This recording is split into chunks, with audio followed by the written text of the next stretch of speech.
No single company or government can finance all the AI infrastructure or energy needs. Our capital markets in Europe are fragmented. Getting to cleaner energy is a dial and not a switch.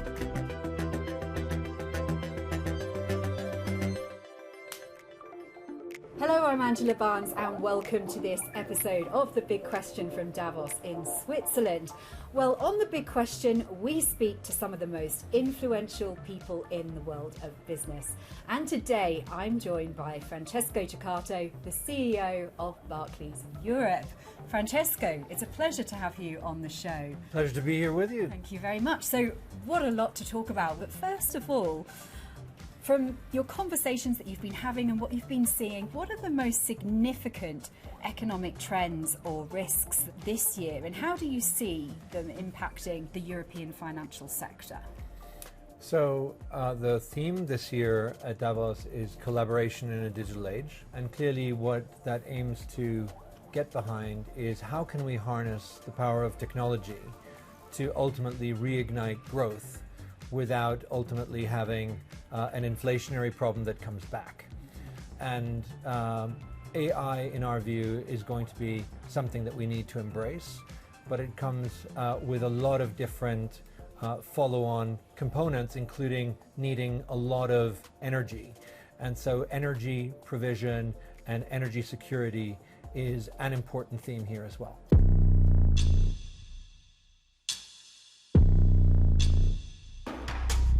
I want to talk to you about Barclays AI report, which has just been released. Yeah. Can you just summarise for me some of the key findings in that report? Yes.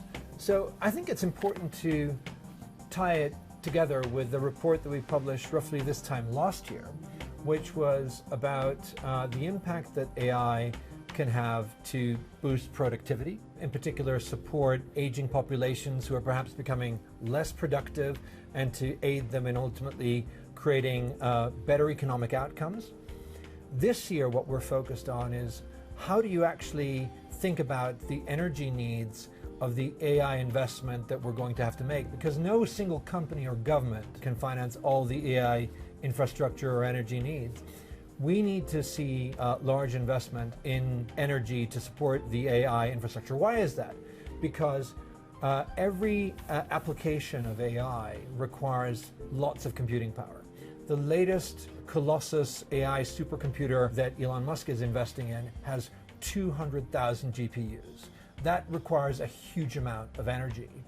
And we are seeing more and more GPUs added as the use cases and the applications of AI become more and more sophisticated and wide-ranging. And what the report says is that energy demands are going to go up massively between now and 2030, and we see the potential for real infrastructure investment needed. I mean, just to give you one metric, the IEA is projecting that 1,000 terawatts hour are going to be needed for all the data centers in the world. And of course, it's data centers that can perform these AI calculations. And therefore, our view is that we need to understand that energy infrastructure is critical to supporting the AI, which, tying it back to last year's report, is critical to productivity.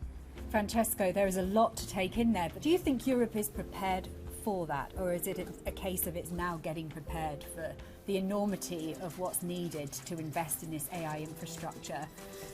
I think it's important that we prepare for it. AI is one way, one technology that can help us and resolve some of our problems. But it needs investment, and it can't all be coming from governments because they're fiscally constrained in many cases. It can come from the capital markets, but our capital markets in Europe are fragmented, and therefore we need to reform them, and we need to do that quickly. And this is something that President von der Leyen talked about. It needs to happen with less red tape and with more, if you like, straight-through processing of the type of project that can bring real economic advantage.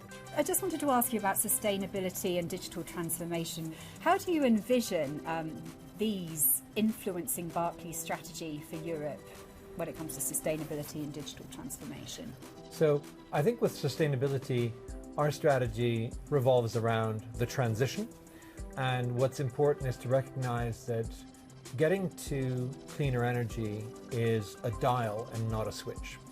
And that means that we have to keep supporting our clients who are wanting to transition, and we can support them with advice, with financing, and with facilitation of financing through the capital markets.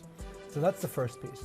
The second piece is to know that from our perspective, our target of 1 trillion of sustainable and transition finance by 2030 is still something that we, as Barclays Europe, want to continue to contribute very meaningfully to, and that's what we have been doing. And the third component of our strategy is to continue to support companies at the early stage in the clean tech business that can continue to drive technological change that can help the energy transition itself. Those would include, for example, our investment into a company that does solar energy, but not through typical solar cells, but through solar tubes. We are invested in an insulation company. We are invested in a green hydrogen company. And these are all examples of that specific strategy to invest the group's balance sheet to ultimately support the transition. And Francesco, more widely, what role do you see European banks playing in addressing global challenges like climate change and digital innovation? Just on the climate change side, many banks have analogous strategies to ours. So I think we've covered that to some extent. With digital innovation and digitalization, I think it's important to realize that in Europe, our digital infrastructure needs modernization. Once it's been modernized to really be contributing to the economy, it needs power, it needs energy, and we'll come to that in a moment. But again, our objective here is to be a supportive partner for not just companies, but also governments or indeed individuals to have the right advice to be able to navigate these changes and to be able to draw the financing. It may be from our balance sheet, it may be from the capital markets. We can facilitate that, and always to give the best advice we can.